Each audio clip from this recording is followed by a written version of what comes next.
अस्सलाम वालेकुम। Welcome to my YouTube channel. उम्मीद करता हूँ आप सब ठीक होंगे। आज हम निबोश आईजीसी का एलिमेंट 4.4 स्टार्ट करेंगे, जो कि हमारे पास है reviewing health and safety performance. कि जो हमारी हेल्थ एंड सेफ्टी परफॉर्मेंस है उसको हम क्यों रिव्यू करते हैं, उसके बारे में आज हम पढ़ेंगे। Purpose of regular review.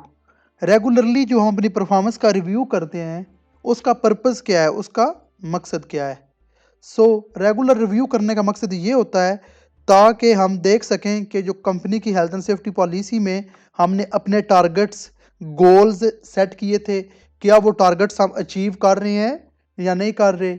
अगर अचीव नहीं कर रहे हैं तो क्यों नहीं कर रहे, क्या रीजंस हैं, क्या हम मिस्टेक्स कर रहे हैं और हमारी क्या वीकनेसेस हैं, ये हम फाइंड कर सकें और हम अपनी परफॉर्मेंस को बेहतर कर सकें। ये हमारे पास होता है पर्पस ऑफ रेगुलर रिव्यू।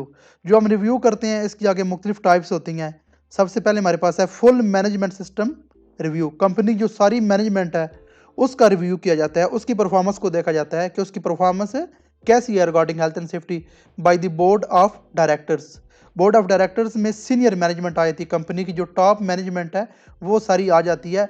जो कंपनी की टॉप मैनेजमेंट है वो कंपनी की सारी मैनेजमेंट सिस्टम का रिव्यू करते हैं, उनकी परफॉर्मेंस को मॉनिटर करते हैं और ये एनुअली होती है। एनुअली मीन्स कि ये साल में एक दफ़ा ये रिव्यू किया जाता है। फिर हमारे पास है मैनेजमेंट टीम रिव्यू। मीन्स कि जो कंपनी की मैनेजमेंट है उसकी एक पूरी टीम होती है जो कंपनी की हेल्थ एंड सेफ्टी के रिलेटेड परफॉर्मेंस को रिव्यू करते हैं, देखते हैं कि हमारी परफॉर्मेंस कैसी है। ये रिव्यू एवरी क्वार्टर मीन्स के हर 3 महीने के बाद किया जाता है और साल में ये 4 दफ़ा रिव्यू किया जाता है। Feeds to full review means के जब हम हर 3 महीने के बाद रिव्यू करेंगे तो उसकी मुख्तलिफ रिपोर्ट्स होंगी रिव्यू करने की, तो वो जो रिपोर्ट्स हैं वो हमें हेल्प करेंगी। जब हम कंपनी का एनुअली फुल रिव्यू करेंगे उसमें ये हमें हेल्प करेंगी। फिर हमारे पास है डिपार्टमेंटल रिव्यू। मीन्स के कंपनी के जो स्पेसिफिक डिपार्टमेंट होते हैं उनका जो रिव्यू किया जाता है उसे हम डिपार्टमेंटल रिव्यू कहते हैं। जिस तरह के मुख्तलिफ कंपनीज़ में मुख्तलिफ डिपार्टमेंट्स होते हैं, जिस तरह के production department, operation department, health and safety department, quality management department. मुख्तलिफ डिपार्टमेंट होते हैं, जो स्पेसिफिक डिपार्टमेंट का एक रिव्यू किया जाता है उसे हम डिपार्टमेंटल रिव्यू कहते हैं। फॉर एग्जांपल मंथली, ये महीने में एक दफ़ा रिव्यू किया जाता है, पूरे डिपार्टमेंट की परफॉर्मेंस को जज किया जाता है by line manager to ensure on track. जो कंपनी में स्पेसिफिक डिपार्टमेंट का लाइन मैनेजर होता है वो डिपार्टमेंटल रिव्यू करता है और देखता है कि हमारी परफॉर्मेंस कैसी है, क्या हम अपने टारगेट्स को, गोल्स को अचीव कर रहे हैं या नहीं कर रहे अपने डिपार्टमेंट में। फिर assessing opportunities for improvement and the need for change, और इसमें अपॉर्चुनिटीज़ को असेस किया जाता है फॉर इम्प्रूवमेंट लाने के लिए, कि इम्प्रूवमेंट लाने के लिए हमारे पास कौन कौन से मौके हैं, कौन कौन सी हमारे पास अपॉर्चुनिटीज़ हैं, उनको असेस किया जाता है। एंड नीड फॉर चेंज, कि बेहतरी लाने के लिए हमें चीज़ों को चेंज करने की ज़रूरत है या नहीं है, इसको असेस किया जाता है डिपार्टमेंटल रिव्यू में। ये हमारे पास थी different types of review. Purpose of regular review. Reviewing performance is an essential part of any health and safety management system. Means कि कोई भी health and safety management system है उसका रिव्यूइंग परफॉर्मेंस एक अहम हिस्सा है। मीन्स के परफॉर्मेंस को रिव्यू करना किसी भी health and safety management system का एक अहम हिस्सा है। रिव्यू के ज़रिए में क्या पता चलता है, इसका पर्पस क्या होता है। आर वी ऑन टारगेट, क्या हम अपने टारगेट पे हैं, हम अपना टारगेट अचीव कर रहे हैं। जो कंपनी की हेल्थ एंड सेफ्टी पॉलिसी में हमने टारगेट सेट किए थे, गोल सेट किए थे, क्या वो हम अचीव कर रहे हैं या नहीं कर रहे। फिर इफ़ नॉट वाई नॉट, अगर हम अपने टारगेट अचीव नहीं कर रहे तो क्यों नहीं कर रहे, हम क्या मिस्टेक्स कर रहे हैं, हमारी वीकनेसेस क्या हैं जिसकी वजह से हम टारगेट अपने अचीव नहीं कर रहे। फिर what do we have to change, हमें अपने टारगेट अचीव करने के लिए किन चीज़ों को चेंज करने की ज़रूरत है, किन चीज़ों को तब्दील करने की ज़रूरत है। ये हमारे पास होता है purpose of review. For example, aim हमारा है to reduce lost time accident by 5%, कि हमने लॉस्ट टाइम एक्सीडेंट को 5% रिड्यूस करना है। हर साल हमने 5% कमी लेके आनी है लॉस्ट टाइम एक्सीडेंट में।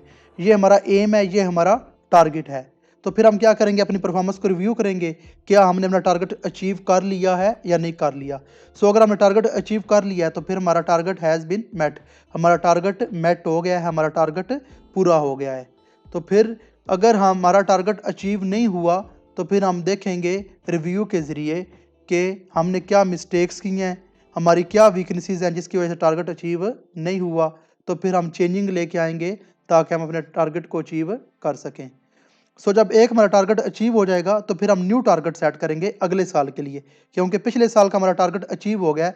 तो फिर हम अगले साल की टारगेट न्यू सेट करेंगे कि हमने अगले साल भी 5% लॉस्ट टाइम एक्सीडेंट को रिड्यूस करना है। सो इस तरह जब अगले साल हमारा टारगेट अचीव हो जाएगा तो फिर हम न्यू आगे सेट करते जाएंगे अपने targets. Group exercise, what active and reactive measurements of health and safety performance would need to be reviewed annually। Means के जो एक्टिव और रिएक्टिव मेयरमेंट्स हमारे पास होती हैं अपनी हेल्थ एंड सेफ्टी परफॉर्मेंस को जज करने के लिए, वो मेयरमेंट्स कौन कौन सी हैं जिनको एनुअली हम रिव्यू करते हैं। एक्टिव कहते हैं मीन्स कि हादसा होने से पहले जो हम मॉनिटरिंग करवाते हैं, जिस तरह safety sampling, safety inspection, safety tours, वो सारी एक्टिव मॉनिटरिंग में आए थे। रिएक्टिव मॉनिटरिंग मीन्स हादसा होने के बाद जो हम मॉनिटरिंग करवाते हैं और जो इंसिडेंट एक्सीडेंट नियर मिस का डाटा होता है उसको यूज़ करते हुए हम अपनी वीकनेसेस फाइंड करते हैं ताकि वो हादसा दोबारा फ्यूचर में ना हो। सो वो जो एक्टिव और रिएक्टिव मेयरमेंट्स हैं वो कौन कौन सी हैं जिनको हम कंसीडर करते हैं जब हम एनुअली रिव्यू करते हैं अपनी परफॉर्मेंस का। सो वो कौन कौन सी हैं, इसका आंसर नेक्स्ट स्लाइड में है हमारे पास।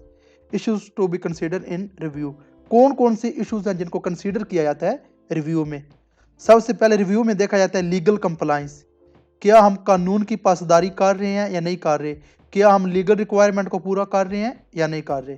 फिर एक्सीडेंट एंड इंसिडेंट डाटा, जो हमारी कंपनी में हादसा हुए हैं, इंसिडेंट हुए हैं, उनका जो डाटा है उसको हम मॉनिटर करेंगे, हमारी कंपनी में कितने इंसिडेंट्स हुए हैं। फिर inspections, surveys, tours and sampling, जो कंपनी में इंस्पेक्शन करवाई गई हैं, सर्वेस करवाए गए हैं, टूर्स करवाए गए हैं और सैम्पलिंग करवाई गई है, उसकी जो मुख्तलिफ रिपोर्ट्स हैं उनको हम रिव्यू करेंगे। फिर एबसेंट्स एंड सिकनेस डाटा, जो एबसेंटिज्म रेट है, लोगों ने कितनी गैर हाजिरियाँ की हैं कंपनी में पूरे साल में, उसको हम रिव्यू करेंगे। फिर सिकनेस डाटा, कितने लोग बीमार हुए थे, उसको हम रिव्यू करेंगे। फिर ऑडिट रिपोर्ट्स, जो ऑडिट की रिपोर्ट्स हैं उसको हम मॉनिटर करेंगे कि ऑडिट में क्या लिखा गया है हमारी परफॉर्मेंस के बारे में। फिर अचीवमेंट ऑफ ऑब्जेक्टिव्स, कि जो हमारे एम्स थे, ऑब्जेक्टिव्स थे, जो टारगेट थे, क्या वो हमने अचीव किए हैं या नहीं किए, या अगर हमने अपने टारगेट अचीव नहीं किए तो क्यों नहीं किए, वो हम रिव्यू करेंगे। फिर इन्फोर्समेंट एक्शन, हमारी कंपनी के खिलाफ कोई इन्फोर्समेंट एक्शन तो नहीं लिया गया। इन्फोर्समेंट एजेंसीज जो होती हैं जो कि अगर हम कानून की पासदारी नहीं करेंगे, अगर कानून को तोड़ेंगे तो हमारे खिलाफ एक्शन लिया जाता है जिसे हम इन्फोर्समेंट एक्शन कहते हैं। वो हम देखेंगे कि हमारे खिलाफ कोई इन्फोर्समेंट एक्शन तो नहीं लिया गया, कि हमने कानून की खिलाफ वर्जी तो नहीं की। फिर प्रीवियस मैनेजमेंट रिव्यूज़, प्रीवियसली कोई मैनेजमेंट ने रिव्यूज़ किए थे उसका जो रिकॉर्ड है उसको हम रिव्यू करेंगे।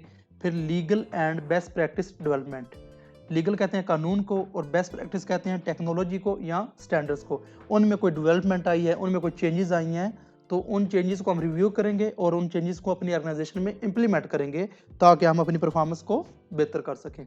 सो ये मुख्तलिफ इशूज़ हैं जिनको हमने कंसीडर करना है ड्यूरिंग रिव्यू। और भी इशूज़ हैं जिनको आप कंसीडर कर सकते हैं, जिस तरह के रिस्क असेसमेंट को रिव्यू करेंगे, परमिट टू वर्क सिस्टम को रिव्यू करेंगे, जॉब सेफ्टी एनालिसिस को रिव्यू करेंगे, मेंटेनेंस रिकॉर्ड को रिव्यू करेंगे, या सेफ सिस्टम ऑफ वर्क को रिव्यू करेंगे, या इंस्ट्रक्शन, ट्रेनिंग, सुपरविजन को हम रिव्यू करेंगे। मुख्तलिफ चीज़ें हैं जो इसमें आप और लिख सकते हैं। Output from reviews, records of the reviews should be retained, demonstrate compliance with MHSWR। सो जब रिव्यू हो जाएगा उसकी एक आउटपुट होगी, उसकी रिपोर्ट बनेगी जिसमें सारी चीज़ें मेंशन होगी कि हम अपने टारगेट्स क्यों नहीं अचीव कर रहे हैं, हम क्या मिस्टेक्स कर रहे हैं, या हमारे टारगेट अचीव हो गए हैं, हमारी परफॉर्मेंस कैसी है, वो उस आउटपुट रिपोर्ट में सारी चीज़ें मेंशन होगी, या हमारी वीकनेसेस क्या हैं। सो वो जो रिपोर्ट होगी उसका जो रिकॉर्ड है वो हमने अपने पास रिटेन करना है, अपने पास रखना है। किसके साथ डिमॉन्स्ट्रेट करने के लिए, MHSWR। MHSWR stand for management of health and safety at work regulation 1999। ये हमारे पास एक लॉ है, रेगुलेशन है, उसकी रिक्वायरमेंट को पूरा करने के लिए हमने जो रिव्यूज़ हैं उसका रिकॉर्ड अपने पास रखना है। फिर रिजल्ट्स में have to be reported to shareholders, जो कंपनी में मुख्तलिफ शेयर होल्डर्स होते हैं जिनका बिजनेस में शेयर होता है, उन सब को हमने रिजल्ट्स जो हैं रिव्यूज़ के वो रिपोर्ट कर देने हैं। The aim is continual improvement, review करने का मकसद क्या होता है, ताकि हम चीज़ों को कंटिन्यूसली इम्प्रूव करते जाएं, हम देख सकें हमारी वीकनेसेस क्या हैं, उन वीकनेसेस को आगे हम दूर कर सकें अपनी परफॉर्मेंस को बेहतर करने के लिए। सो मेन मकसद हमारा क्या होता है, हम कंटिन्यूसली इम्प्रूव करते जाएं। फिर हमारे पास है senior managers review performance and set targets for the organisation, जो सीनियर मैनेजर्स हैं वो पूरी ऑर्गेनाइजेशन की परफॉर्मेंस को रिव्यू करें और पूरी ऑर्गेनाइजेशन के टारगेट्स सेट करें। फिर हमारे पास है middle managers review performance and set targets for their departments, जो उनके अंडर मुख्तलिफ डिपार्टमेंट्स हैं उनके टारगेट कौन सेट करें, मिडिल मैनेजर्स, और अपने डिपार्टमेंट की परफॉर्मेंस को रिव्यू करें। फिर junior managers review local performance and set targets for their local area, जो जूनियर मैनेजर्स हैं उनके अंडर जो स्पेसिफिक एरिया है या स्पेसिफिक एक्टिविटीज़ हैं उनके वो टारगेट सेट करें और अपनी परफॉर्मेंस को रिव्यू करें। ये जूनियर मैनेजर्स की रिस्पॉन्सिबिलिटी है। सो यहाँ पे हमारा लेक्चर कंप्लीट हो गया है और एलिमेंट 4 भी हमारा कंप्लीट हो गया है। सो जो IG1 है उसमें बेसिकली 4 एलिमेंट्स होते हैं जो कि सारे हमने पढ़ लिए हैं। इन 4 एलिमेंट्स में से ही आपका 100 मार्क्स का पेपर आएगा, 45 मार्क्स आपने लेना होंगे निबोश क्वालिफाई करने के लिए। सो यहाँ पे IG1 का सिलेबस जो है वो कंप्लीट हो गया है। किसी भी पॉइंट की अगर आपको समझ नहीं आई आप मुझसे कमेंट सेक्शन में पूछ सकते हैं।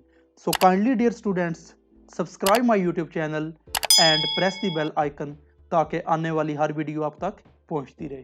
Thank you.